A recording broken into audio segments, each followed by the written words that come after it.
Hello friends, retail investors podcast में आप सबका स्वागत है। पिछले वीडियो में हमने देखा कि निफ्टी एक पैरेलल चैनल में दोबारा से एंटर कर गया था और हायर हाई बनाने लग गया था। तो हमने उसमें कहा था कि जिस हिसाब से इसका मोमेंटम है तो लग रहा था कि ये इस चैनल के अपर ट्रेंड लाइन को टच करके फिर से शायद रिटर्न लेगा और इसलिए हमने 19,500 और 19,600 के आसपास का टारगेट फिक्स किया था। हमने देखा कि निफ्टी ने यहाँ पे 19,512 का हाई बनाया और उसके बाद एक छोटा सा अभी करेक्शन दे रहा है। ठीक है, तो अभी ये निफ्टी कहाँ तक करेक्शन दे सकता है? तो इसका ये हम लोग देख रहे हैं कि इसका जो मिडल लाइन है इस पूरे चैनल की, ये बहुत इंपॉर्टेंट है। और कई बार जब एक बार यहाँ से ब्रेक हो गई थी तो निफ्टी कई बार इसी जो मिडल लाइन है उसकी उससे टकरा के नीचे आ रहा था। तो ये पॉसिबल है कि उसी मिडल लाइन को दोबारा ये रीटेस्ट करने आए और इंसिडेंटली यहाँ पर एक 19,200 का एक अच्छा गैप एरिया भी है कि इसको अगर यहाँ पे ये आएगा तो उसको गैप को भी फिल करने के लिए चला आएगा। अब हम देख रहे हैं कि ये इसने निफ्टी ने अपना ऑल टाइम हाई बनाया 6 जून को। जैसे कि यहाँ पर देख रहे हैं, ये फ्राइडे को अपना हमारा हाई था, क्लोजिंग थी 19,200 की और उसमें इसने नेक्स्ट 3 डेज में हायर हाई बनाते हुए इंट्राडे में 19,500 का इसने अपना टारगेट हासिल कर लिया। अब उसके बाद जब ये नीचे आने शुरू हुआ है तो ये अपना कहाँ तक जाने के चांसेस हैं? तो इससे पहले हम लोग इसका साथी जो है बैंक निफ्टी का चार्ट भी देखते हैं।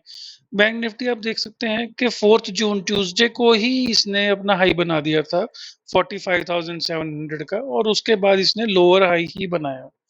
और अब देख रहे हैं, ये देखिए यहाँ पे ये जो इसका इस प्रीवियस रेजिस्टेंस एरिया था 44,500 का, उस रेजिस्टेंस को इसने तोड़ के ऊपर गया था और उसके बाद क्योंकि इसने पहले उस अपना हाई बना दिया है और पहले ही अपनी करेक्शन स्टार्ट कर ली है, तो मुझे ये लग रहा है कि बैंक निफ्टी ही आने वाले टाइम में निफ्टी को लीड करेगा।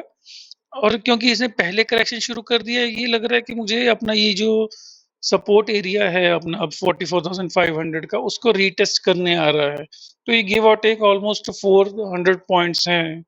ठीक है, यानी कि ऑलमोस्ट 1%। तो जब ये 1% टूटेगा ऑलमोस्ट, तो बैंक निफ्टी जो हमारा निफ्टी है वो भी ऑलमोस्ट 1% टूट जाएगा। तो 19,200 के आसपास वो भी आने के चांसेस हैं, 19,200 19,220 के आसपास। जब यहाँ पे ये इसके बाद मुझे लग रहा है कि नेक्स्ट वीक में ये यहाँ पे एक सपोर्ट लेगा, बैंक निफ्टी हो या फिर निफ्टी हो, और उसके बाद फिर से यहाँ से एक बाउंस देगा और जो इसको अपने नए हाई की तरफ लेके जाने के चांसेस हैं। तो अभी क्योंकि ये पहले ही मूव करना शुरू कर देगा, तो निफ्टी के मूवमेंट कहाँ पे होगी उसका हिंट हमें बैंक निफ्टी से ही मिलेगा। जब आप देखें कि निफ्टी जो है, बैंक निफ्टी जो है यहाँ से अपना एक सपोर्ट लेके, इस एरिया से सपोर्ट लेके ऊपर जाना शुरू हो गया है यहाँ से, तो निफ्टी की कॉल्स खरीदें, तो उसमें ज्यादा अच्छा पैसा बनने के चांसेस हैं। राइट। अब ये तो ठीक है कि ये करेक्शन ठीक है, थोड़ा बहुत आ गया, पर ये प्रॉब्लम आखिर आई कहाँ से है? ये एक्चुअली में आप देखें तो ये प्रॉब्लम आई है डाउ जोन्स से, यूएस की मार्केट, या हम लोग पूरे वर्ल्ड मार्केट की बात करें। अब हमने लास्ट वीडियो में ही बात की थी कि इस सब पूरी जो हमारी इक्विटी मार्केट है, इसका ड्राइवर कौन है? इसका ड्राइवर है यूएस बॉन्ड यील्ड। मैंने आपको ये एक बुल फ्लैग दिखाया था जो बहुत बड़े टाइम फ्रेम पे चल रहा है, और कहा था जब हम लोग यहाँ पे थे इस दिन लास्ट वीक में, एग्जैक्टली यहाँ पे 3.85% पे उस टाइम बॉन्ड यील्ड चल रही थी। तो मैंने ये आपको कहा था कि जिस हिसाब का ये बुल फ्लैग बन रहा है और आरएसआई हमें डाइवर्जेंसेस दिख रही हैं, तो लग रहा है कि यहाँ से एक ऊपर को तोड़ेगा। और जैसे मैं आपको बताया भी था कि जैसे ये तोड़ेगा और अगर बहुत तेजी से ऊपर निकला तो फिर हमारे इक्विटी में वीकनेस आनी स्टार्ट हो जाएगी। आप देख ही रहे हैं कि जैसे ही यहाँ से ये ऊपर जाना शुरू हुआ है, बॉन्ड मार्केट की बॉन्ड यील्ड्स यूएस की, यहाँ पे देखिए 10 ईयर बॉन्ड यील्ड जैसे ही ऊपर जानी शुरू हुई, हमारा निफ्टी या बैंक निफ्टी कहें, उन दोनों सब ने वीकनेस दिखानी शुरू कर दी। देख रहे हैं ना, आप सब देख रहे हैं। राइट। तो अभी बट वो तो ठीक है, वो हो गया। अब आगे क्या? इंटरेस्टिंगली अगर हम देखें, तो अब यहाँ से तो इसने ब्रेकआउट दे दिया है, बट ये इसका अपने दोबारा जो प्रीवियस कंजेशन ज़ोन ज़ोन कहेंगे हम इसको, जो 4.2 से लेके ऑलमोस्ट 4% तक था, अब उसमें दोबारा जाना शुरू किया और चला गया है। अब अगर देखें तो ये क्यों बढ़ा क्यों है बॉन्ड यील्ड, अगर हम सोचें तो? क्योंकि यूएस की जो ये अभी 17 जुलाई को जो मीटिंग होने वाली है, उसमें वो बोल रहे हैं प्रोबेबिलिटी ये है कि अपना बॉन्ड बॉन्ड यील्ड जो है वो 0.25% तक बढ़ा देंगे। तो उसी को ही मार्केट प्रीएम्प्ट करने के चक्कर में है और बॉन्ड यील्ड्स पहले ही बढ़ना शुरू हो गई है। तो ये सब कब तक रुकेगा, उसको कहना मुश्किल है। क्यों? क्योंकि आप देख रहे हैं कि हमारे यहाँ पे भी, इवन इंडिया में भी इन्फ्लेशन कितनी बढ़ गई है। फूड इन्फ्लेशन स्पेशली, जैसे टमाटर के भाव हैं, सब्जियों के भाव हैं, मानसून आने की वजह से वो बहुत ज़्यादा उछल रहे हैं। जैसे टमाटर तो हमने देखा है सब जगह ही, ऑल ओवर इंडिया काफ़ी ज़्यादा महँगे बिक रहे हैं। और कोर इन्फ्लेशन है वो पहले ही कूल ऑफ नहीं हुई थी। Core core inflation cool off नहीं हुई है और फूड इन्फ्लेशन आपका बढ़ के आना शुरू हो गया है। तो यही ट्रेंड जो है हम पूरे all over the world markets में भी देखेंगे, all over the world economies में देखेंगे कि आपकी कोर इन्फ्लेशन है, सर्विसेज इन्फ्लेशन है, वो कूल ऑफ नहीं हुई है। बट आपकी जो फूड इन्फ्लेशन है, जो कंज्यूमर रिलेटेड थिंग्स हैं, उनकी इन्फ्लेशन वो बढ़नी शुरू हो गई है। तो आपकी इन्फ्लेशन डाउन नहीं आएगी। जब आपकी इन्फ्लेशन डाउन नहीं आएगी, तो आपकी बॉन्ड यील्ड्स ऊपर जाएंगी। बॉन्ड यील्ड्स ऊपर जाएंगी तो आपकी जो इक्विटीज हैं उन पे प्रेशर पड़ेगा। ये सिंपल सा एक रिलेशनशिप है, बॉन्ड यील्ड्स ऊपर और आपका इक्विटी मार्केट नीचे। ठीक है, और यही हो भी रहा है। अब आप कहेंगे कि भाई निफ्टी तो नीचे नहीं गिरा, बॉन्ड यील्ड्स इतनी ऊपर आने के बावजूद भी। वो ठीक है, क्योंकि हमारा जो मार्केट है वो इनहेरेंटली अभी स्ट्रांग है, वो बहुत ज़्यादा डिपेंडेंट नहीं है। बट ऐसा नहीं हो सकता कि ये बॉन्ड यील्ड्स एक तरफ़ा चलती शुरू हो जाए और हमारे मार्केट भी ऊपर रहे, ऐसा नहीं होता है। तो क्योंकि हमारा ऑलरेडी इक्विटी मार्केट्स करेक्ट होनी शुरू हो गई हैं और जो ये बॉन्ड यील्ड्स हैं ये भी कंजेशन ज़ोन में आ गई हैं ऑलरेडी। तो मुझे ये लग रहा है कि यहाँ पे जब ये थोड़ा नीचे को जाएगा, बॉन्ड यील्ड थोड़ा कूल ऑफ होगा, ठीक है, उस टाइम पे फिर हम हमारी निफ्टी की मार्केट, जो स्टॉक मार्केट है, फिर से आउट परफॉर्म करना शुरू कर देगी। राइट। अब इसके अलावा हमने लास्ट टाइम एक और चार्ट देखा था यूएस ऑयल का। मैंने आपको बोला था कि भाई जैसे ही ये इस जोन पे से जो हमने बहुत बड़ा ये कंसोलिडेशन चल रहा है ऑयल का, ऊपर जाना शुरू होगा, that will be negative for our Indian stock market. Already देखिए यहाँ पे 73.65 पे चला आया है। पिछले ऑलमोस्ट देखिए कितनी बार ये 73.7 74 का ये जो लेवल है कितना इंपॉर्टेंट है, ये देखिए। अगर मैं एक हम लोग यहाँ पे एक रेड लाइन खींच दें, देखिए 1 2 3 4 5 6 7 राइट 8 9 10 11, तो बहुत इंपॉर्टेंट ये लेवल्स पे पहुंच गया है।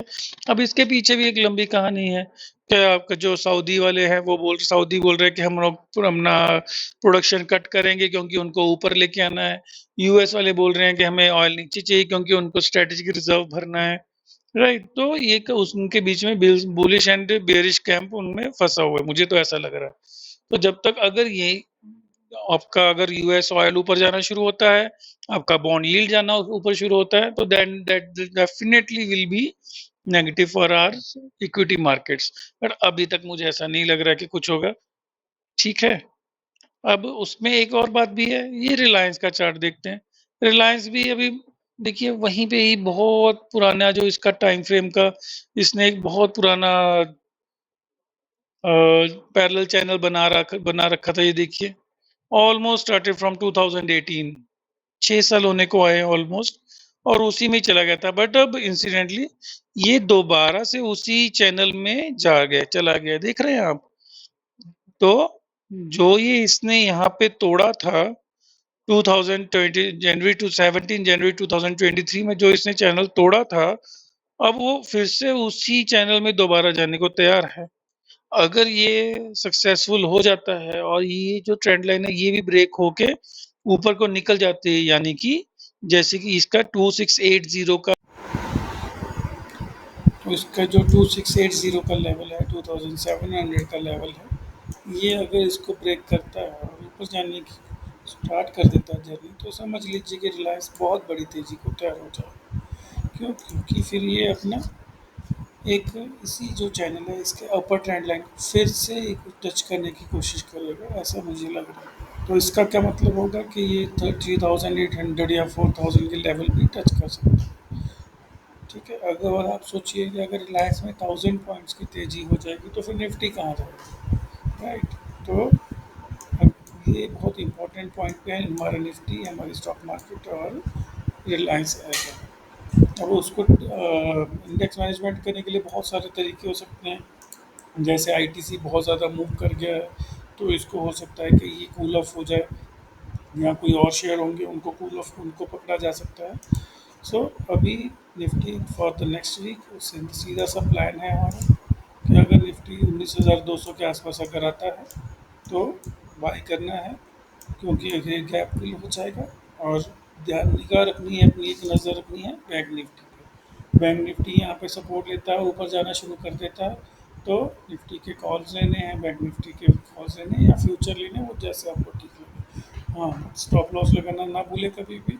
अगर स्टॉप लॉस नहीं लगाना जानते हैं कौन सा लगाना है, तो सिंपली एक हैज करके रखें। अगर आपने फ्यूचर लॉन्ग किया है तो उसकी पुट लेके रखें, अगर आपने फ्यूचर शॉर्ट किया है तो कॉल लेके रखें। इससे आपका नुकसान कम होगा और आप हमेशा फायदे में रहेंगे। ये मेरा चैनल एक एजुकेशनल चैनल है और सिर्फ नॉलेज पर्पज़ के लिए यहाँ पे एनालिसिस किया जाता है। अगर आपका कोई कॉल, अगर आपकी कोई क्वेरी है तो यहाँ पे कमेंट में पोस्ट करें, मैं ज़रूर उसको जल्द से जल्दी आंसर करने की कोशिश करूँगा। और अगर आपको कोई भी ट्रेड लेना हो तो अपने फिनेंशियल एडवाइज़र की सलाह लें और जैसा आपको ठीक लगे करें वही हमेशा।